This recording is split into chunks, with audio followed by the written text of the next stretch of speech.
everyone. Welcome back to Functional Spirituality. Today, the topic I want to speak about is what is an awake teacher? So that's a phrase that I hear a lot, awake teacher. And of course, I want to give my comment on it, at least why I find it confusing or why I find it that kind of phrasing is significant. And I'm just here to unpack these things. I think that living on the surface of our language and our concepts and our relationships, really doesn't suit our society anymore. We need to be willing to think a little bit deeper and not jump to conclusions and live in assumptions.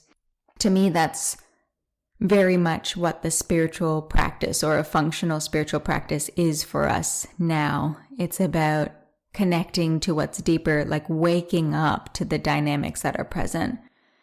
So, I'm assuming that awake teacher is referring to a teacher or someone who is enlightened, or at least is some degree of enlightened. It's speaking to that claim. And that's a really common claim made by people and by their community. So the teachers themselves claiming that, I am awake, I awakened at a certain date through a certain circumstance, or maybe they don't specify when they became awake.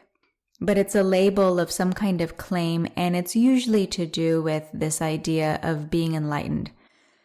Now, if you've heard me speak before, either on retreats or in the courses, we have this whole pillar of our spiritual practice, which is about what is traditionally called enlightenment. So I think it's very valuable and very significant and very crucial to cultivate our awakeness or our connection to transcendent universal reality and consciousness. However, so that's why I do speak about it a lot. But if you haven't heard me speak about it, I usually mention something like enlightened and enlightenment. It's a vague term. It's used to describe different things in different traditions, and very rarely is the actual positive qualities that are being delineated with the term, are they even specified? And sometimes when they are specified, I often argue that it's a nonsense claim because it's illogical. It's about an individual person attaining something for themselves as an individual person, when really enlightenment and awakening is about a recognition of the non-personhood of ourselves, a recognition of what we are beyond that. And we can't believe that we are universal and that we are personal and have a lived experience of that simultaneously. They contradict each other. So I like to avoid the term awake and awakening and enlightenment like 100% in any kind of conversation or discourse, unless there's a chance to unpack the common confusions around it. Otherwise, we're stacking up value claims about how we should practice and what is good and what we should do and what is right. Those are all the same, but we start to stack up these value claims on top of something that isn't even clear and is confusing and contradictory. So I think it's important to clarify those things before making big claims about what is awake. And yes, it's a term I like to avoid. Like when we're talking about someone who's an awake teacher, what are we actually qualifying there? And this isn't a politically correct thing, like you're not allowed to use those terms, but if you're going to use those terms in, a kind of surface level conversation, I am going to kind of judge or assume or get triggered in some way and be skeptical that the way that you're using that has any relevance or functionality in your sentence or depth to it.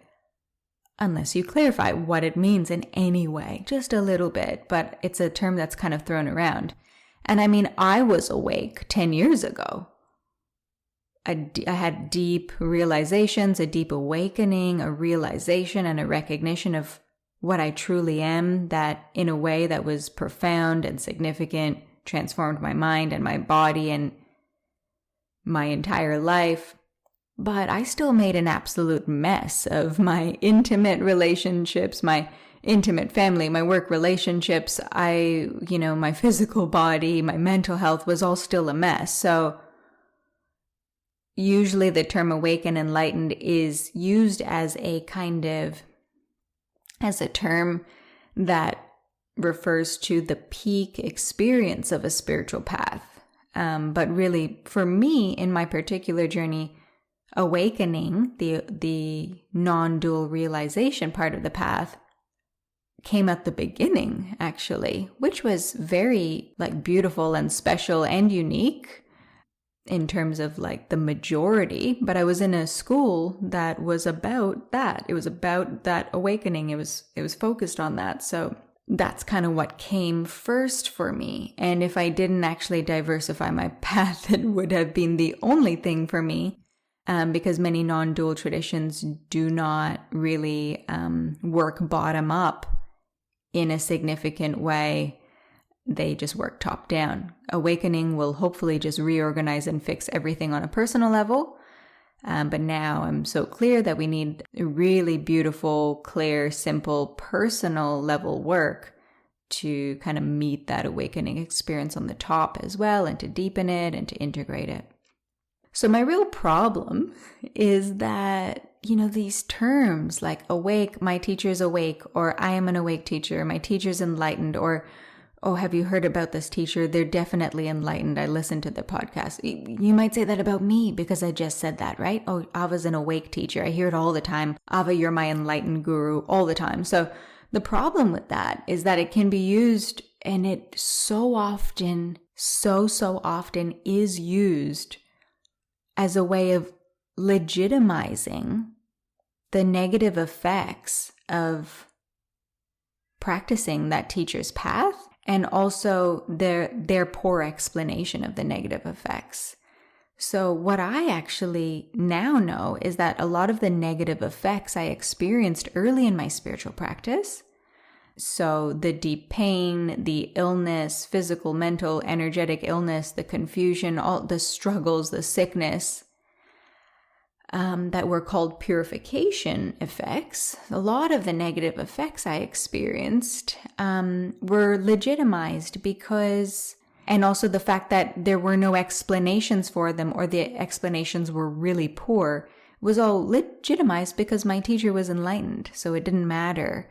And I do believe in purification effects.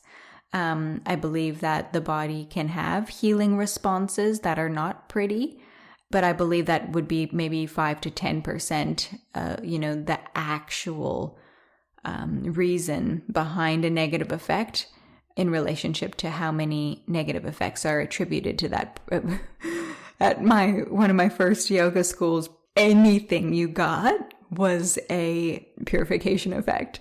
If you got dengue fever, or if you got diarrhea, or if you were feeling really emotional, if you got really angry, if a relationship broke down, all of that was called purification. And it even became a little bit of a joke, but it never was really recognized for how toxic it was. And now there's other things, it's the full moon that is the reason for this, or it's the journey I'm on, or some, these metaphysical reasons for the negative effects that we're experiencing. And the quickness that will jump to those explanations is the problem, not the explanations themselves, because it could be the full moon, it could be a purification, but the quickness to jump to those is the next phase in your spiritual practice that I would love you to consider, the quickness to jump to our explanations and assumptions. That's just huge for us on all levels. Take that with you this week. Look at the way that you're jumping to the answers that we come up with. And also the label of an awake teacher, it also serves to rationalize inappropriate, questionable, and unsavory behavior that our teachers and our communities in spiritual communities might be exhibiting. You know, we're living in a bit of a toxic time right now, as a lot of deeper wounding and trauma is rising up to the surface. It needs to be dealt with. So if there's inappropriate, violent, aggressive, abusive, on subtle or overt levels, unsavory behavior, questionable behavior, it's coming up to be seen, questioned, and recognized as, limitation. But in many communities that are built around an awake teacher, and when we're assuming or labeling teachers as being awake or being superior even, it's not even about just being awake and enlightened, but we look at our famous teachers and please recognize that if a teacher has thousands of followers on Instagram, there is a part of us, a small and probably wounded part of ourselves, that automatically attributes coherence and value and strength to that teacher. It's just all the time I see evidence of that. And I think me being a little bit aware of that and then seeing so much evidence of that kind of really makes that clear and really reinforces that skeptic in me, that absolutely no one gets to have any value in my eyes. I do not perceive value until it is clearly presented to me. And although, I have been getting criticism recently that I'm lacking that, what about the faith and the mystical nature, and can't you just be a little bit more loose? And I would be able to take that criticism a little bit more on board if I wasn't so incredibly devotional and so incredibly mystical, but just, a lot of the extra stuff around it has fallen away. And I took on board all of those extra pieces of, just trust and just love and just follow, just subscribe to this. I did that already. It didn't get me anywhere. Or it got me to a lot of places, but now I can see that you can still have mystical, mythical depth and devotion and universal connection without some of that extra undiscerning bits that actually leads to more problem. So although my practice has simplified, I don't believe it's less mystical. I believe I can be a skeptic and a mystic in the same breath. And I actually think it's incredibly important. And I don't feel like I'm overly skeptical to try to compensate for the, over mysticism of our current spiritual industry and communities. I don't think I'm compensating. I think I'm actually a healthy skeptic. But I believe that skepticism and willingness to question and the tendency to rationality is so heavily stigmatized in our spirituality that it just seems like maybe I'm a bit of an extreme. That's just me explaining and I guess giving voice to my response to people who are probably not listening, and actually I know for sure are not listening to the podcast. But yeah, that's my response to those kinds of lines of thinking. So actually that lack of rationalism is being used to rationalize inappropriate, unsavory behavior, because we're glorifying some aspects of that spiritual community or that teacher. Why are people doing this? So why are people, there's so many of these culty schools and communities that I've been a part of and witness currently and that are around, and that I also hear about, third party, and people do this so they can be part of a community.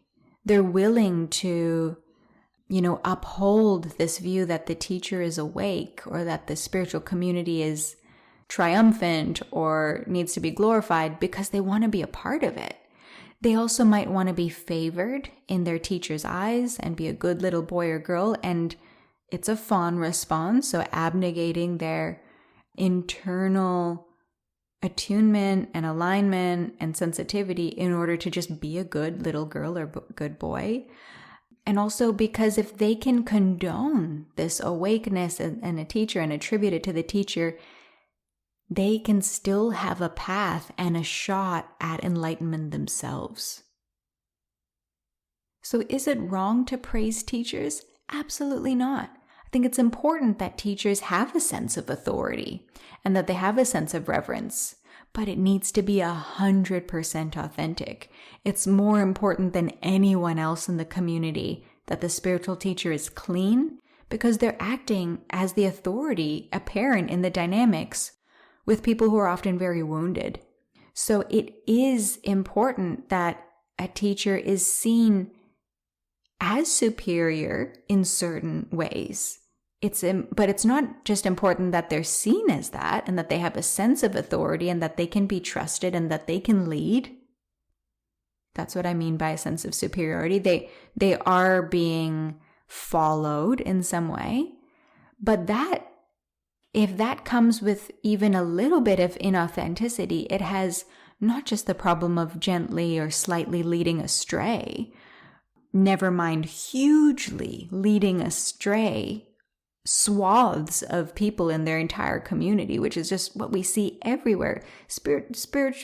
Functional spirituality stands against diluted and dogmatic spiritual practice, and that's not a small problem. That is a epidemic. It's a full epidemic of diluted and dogmatic spirituality and spiritual teachers. So it's a huge problem. So not only are these teachers leading people astray when they have authority, but it also really contributes to very traumatizing dynamics within the communities.